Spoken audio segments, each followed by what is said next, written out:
you a fan of this podcast? Do you wish there was even more juicy content for you to sink your ears into? Well, there is. You can become a premium member of this podcast for $5.99 a month and get full access to an archive of over 50 bonus episodes. Additionally, we release a bonus episode every single month. That's a ton of extra content, including my personal interior design diaries, extra tips, my talking about trends, and so much more. Additionally, you'll be keeping us on the airwaves each and every week because your premium membership money goes directly back to making this podcast amazing. Check us out at affordableinteriordesign.com. Click on podcast to learn more and to become a premium member today.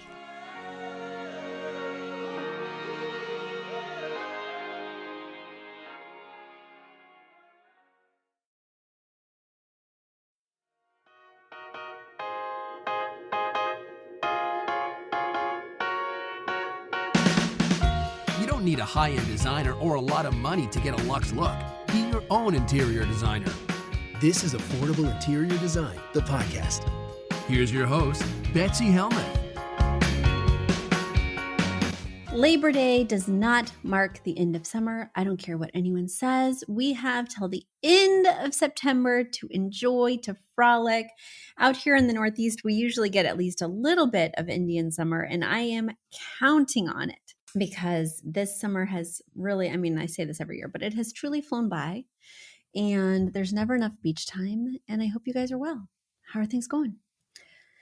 I am super busy over here. We've got a lot of installations, a lot of big projects to wrap up before I leave on maternity leave.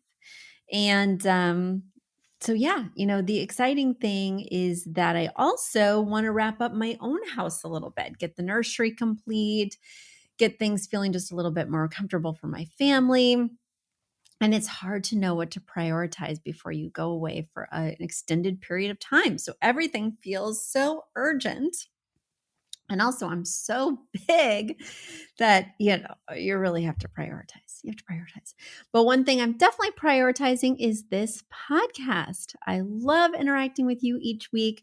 Now, this is one of the last weeks you can get in your question for me, so I can answer it while I'm away.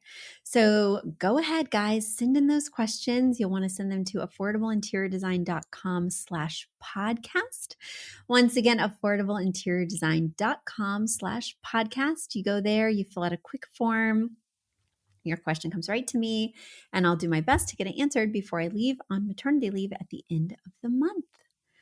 Well, without further ado, let me dig into our current mailbag and see what's rolling around. My question is coming from Karen in Wamplers Lake, Michigan.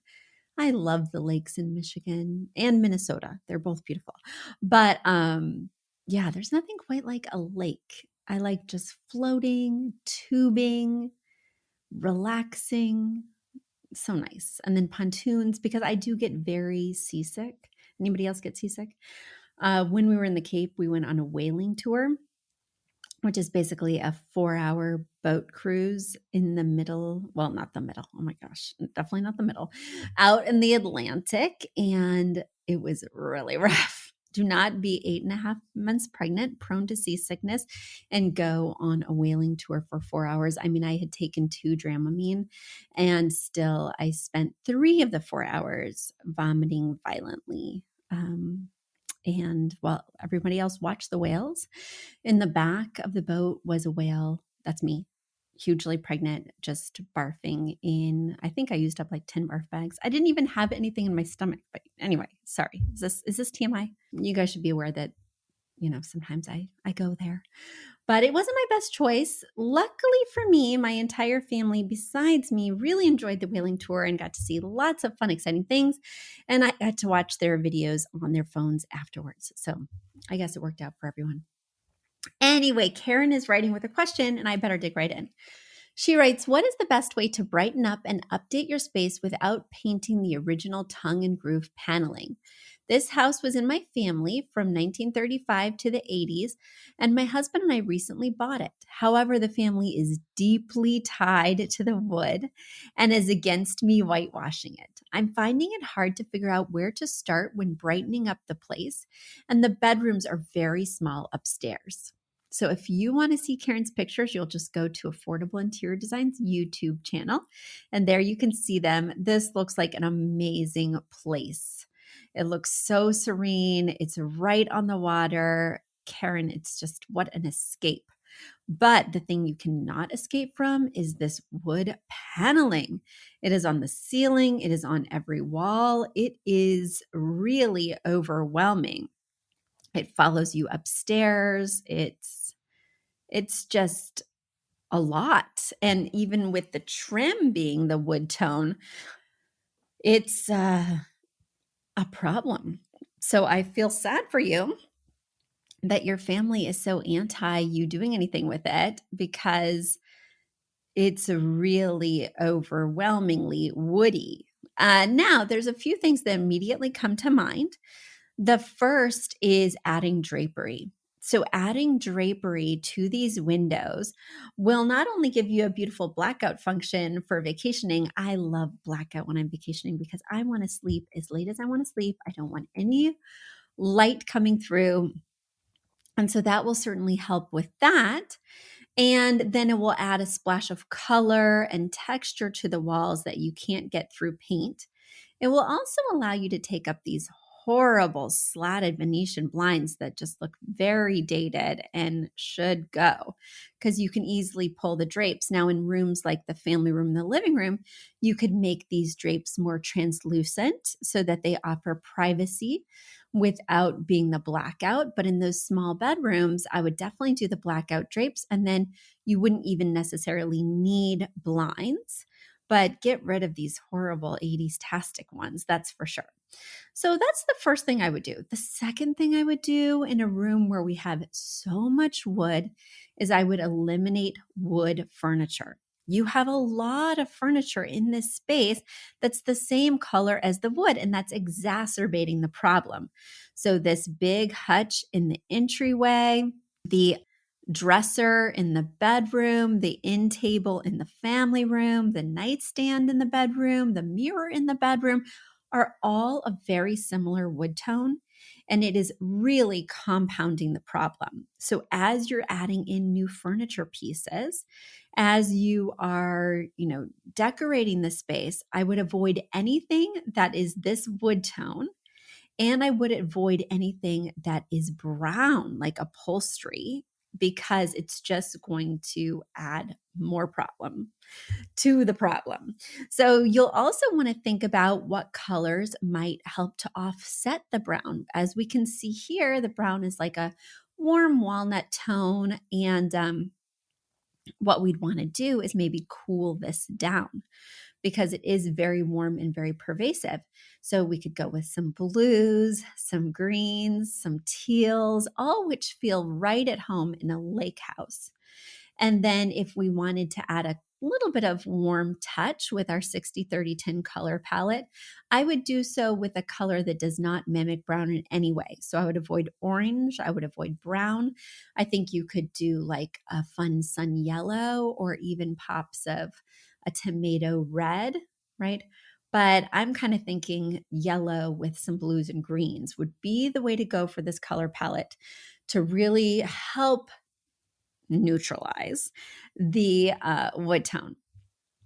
The other thing you might think about is breaking up this paneling with some artwork, because right now you just have so many walls exposed. And the more we can cover up these walls with things that aren't paint, the better. So, some large canvas pieces, or just large pieces in general, maybe a gallery wall of your family so they feel right at home and they have no idea that you're masking this paneling, because the only thing they love more than the paneling is each other. So seeing a lot of pictures of each other might help them to kind of not miss the paneling so much. But these would be a few ideas that I think would make a huge difference. So Congrats on your beautiful new lake house, but definitely get going on some of these solutions. And if you can't, say, move something like the hutch in this entryway, or if you find that when you do move it, that the paneling is a different color due to the age and sunlight that's been washing over this wall, what I might consider doing instead is painting the hutch or painting the dresser, because you don't want to see sort of sun bleached wood and have that be the new problem. Two tones of wood on the same wall, and we can't paint it, so we can't fix it. So instead, paint the wood furniture and leave it right where it is if there is going to be that demarcation. All right, lots to think about, Karen. And now it's time for a quick commercial break. Do you love this podcast? Do you wish you could learn even more? Well, we have an online class bundle. Our online class bundle is comprised of 3 online classes: beautifying your home for less, styling your home, and the fundamentals of feng shui. Each one of those 3 classes is between 30 and 45 minutes long and chock filled with visuals and tips, things that will help you to style your own space or help out with other spaces. Additionally, with the pack of 3 classes, you get an autographed copy of my book, Affordable Interior Design. You get all of that for only $99. Once again, that's the 3 online classes as well as the book for only $99. You just go to affordableinteriordesign.com/classes. Once again, affordableinteriordesign.com/classes to buy your bundle today. And if one of those classes sounded intriguing, but maybe you already have my book or some of the other topics are not of interest, you can buy the classes individually at that site as well. Each class is $40. So head over to affordableinteriordesign.com/classes to get your bundle or your online class today. Karen's all done with her question, and now we're ready for Jade. Jade is writing from Austin, Texas. So, Jade, let's dig in and see what's going on. You ask, what can I add to the dining room and living room, such as decorative mirrors on the wall and or colorful rugs to make the space more visually appealing? All right, Jade, well, let's dig in. Let's look at these pictures here that you've shared. Guys, if you want to see Jade's pictures, if you just want to see pictures from previous shows, head over to our YouTube channel, Affordable Interior Design. Okay, so Jade, you're wanting to know how to just kind of jazz up this room, it sounds like, just in general. So let's talk about the room first. So the room has beautiful high vaulted ceilings. It is kind of a family room or living room, as you call it, that flows into this dining room. It's sort of an L shape, and the walls are painted kind of a gray baby blue. So like a steely baby blue. It also opens up into the kitchen, which has white cabinets and appears to have like beige walls. So one thing I would think about is first, whenever I'm like trying to anchor it with some accents and things, when I'm ready for that step, finding the inspiration piece. It seems like you're using ruby red, navy blue, and those are really the 2 that I'm seeing, unless you want to consider the wall paint your other color, which is like that steely navy. Now, the one thing that's bothering me about this particular color palette is I don't tend to put red and blue together because they have strong connotations of Americana or 4th of July. And sometimes color palettes that have too strong a connotation, like green and red or orange and black, it can just be very limiting and can make the room a theme room without even trying, which is not always a desired effect. Here, if you really are only using baby blue, navy blue, and red, then it does feel kind of themey 4th of July-y. I would rather see you pop this with, say, a yellow, even though that gets into primary color land, or something else just to diversify it a bit more. Now, in terms of what you need to do to give this space a little bit more life, you definitely need to define the different zones with area rugs. I would put a nice large area rug under the dining table and a nice large area rug under the seating area in the living space. The other thing that I would do right away is, the fireplace is a natural focal point in this space. And the artwork above it right now, you have 3 small-ish art pieces, photographs, it looks like, of your family that are above the fireplace, but it's really not a powerful visual moment. I'd rather see one thing that's a little bit larger. I could even see a circular shape here, because the width of the mantle is visually approximately the same height as the space above the mantle, which is essentially creating a square for me, a square of negative space. So I could see a beautiful round mirror there. Now you're saying, Betsy, what am I going to do with these beautiful family photos? What I might do is arrange them in a configuration behind the dining table, maybe adding a few more because they're going to feel a little lost and small on that wall. But say you turned it into kind of a larger gallery wall moment with, I do like an odd number when we're using these pieces. So maybe with 4 additional pieces, making it 7. That could be really cool behind the dining table and still put the family in an area of prominence. The other thing that I would consider is right now you have drapes only on the slider, but next to the slider, you have this sort of bay window moment that appears to have blinds but no drapes at all. It's really bugging me that the windows and the slider are so close together on the same wall, but are not treated at all the same way. I would consider putting drapes on each of the windows in that bay window area. And when you do hang your drapes, you want to make sure that they brush the floor. Right now, the ones on the slider are looking a little like high water pants with that unsightly 4-inch gap between the bottom of the drape and the top of the flooring. The other thing is that your rod has come out past the brackets. So this happens a lot when people hang a rod but forget to tighten the rod on the brackets.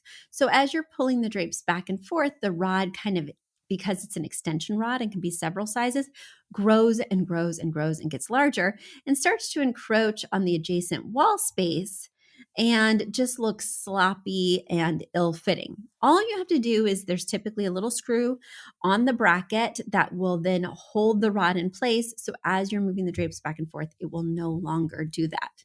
I also think that when you're switching out these panels, because you're going to be adding more panels and longer panels, do ones with grommets. The tiebacks are not my favorite look. Tiebacks can look dated. They can look sloppy. They can look purely functional rather than beautiful and decorative. They have to be done just right. And here, unfortunately, they are not. Jade, don't write me if you don't want my real feelings because I will give it to you. The other thing I think you need to do is make your chandelier more of a moment. Right now, it's a little small for the dining area and it's way too high. A light fixture above a dining table should be 30 to 36 inches from the top of the table to the bottom of the fixture. And right now, this is 5 feet from the bottom of the fixture to the top of the table. Unacceptable. Also, it should be centered on the table, and I'm not quite convinced that it is in this particular image. The other issue that I'm seeing is that the ceiling fan in the family area is brass, but the chandelier above the dining area is silver. We definitely want to get on the same page with our metal finishes. I don't mind that the rod on the slider is black because you can mix a dark metal finish with a silver or a gold, but you cannot mix silver and gold, or as I call them, cool and warm metals. So you need to pick a lane, and I think you have already picked the warm metals with the frames on your family pictures. So now just continue that with the finish of the chandelier because you need a new one anyway, and you will be on your way. So Jade, I know it sounds like a lot of work, but it will be worth it because the architecture is so beautiful and because Austin is hot, hot, hot right now. And I'm not talking temperature, even though I'm sure that's the case. I'm talking real estate market. So get this place looking snazzy so you can live in high style or you can sell it for a high price. All right, everyone. It's been great talking to you again this week. Stay well, stay cool, enjoy these last gasps of summer, and I will be back talking to you again soon. Bye. You've asked for it, and we have answered the call. For years, you've been saying, Betsy, you're talking about all these great design concepts, but we can't visualize them. You're describing the picture that the listener sent in of their problem, and we wish we could see that picture too. After all, a picture is worth 1,000 words, and I do my best to describe them, but there's nothing like seeing it for yourself. And that's why Affordable Interior Design, the podcast, now has a YouTube channel. Not only do we have a YouTube channel where you could see recordings and clips of these podcast episodes, we also have an Instagram, a Facebook, and so many other exciting things. You should check it out. Head over to affordableinteriordesign.com/links. Once again, affordableinteriordesign.com/LINKS. links. And when you go there, you will see links to our YouTube page, our Instagram page, our Facebook page, and more. Please check it out, follow and subscribe so you can see everything I'm talking about.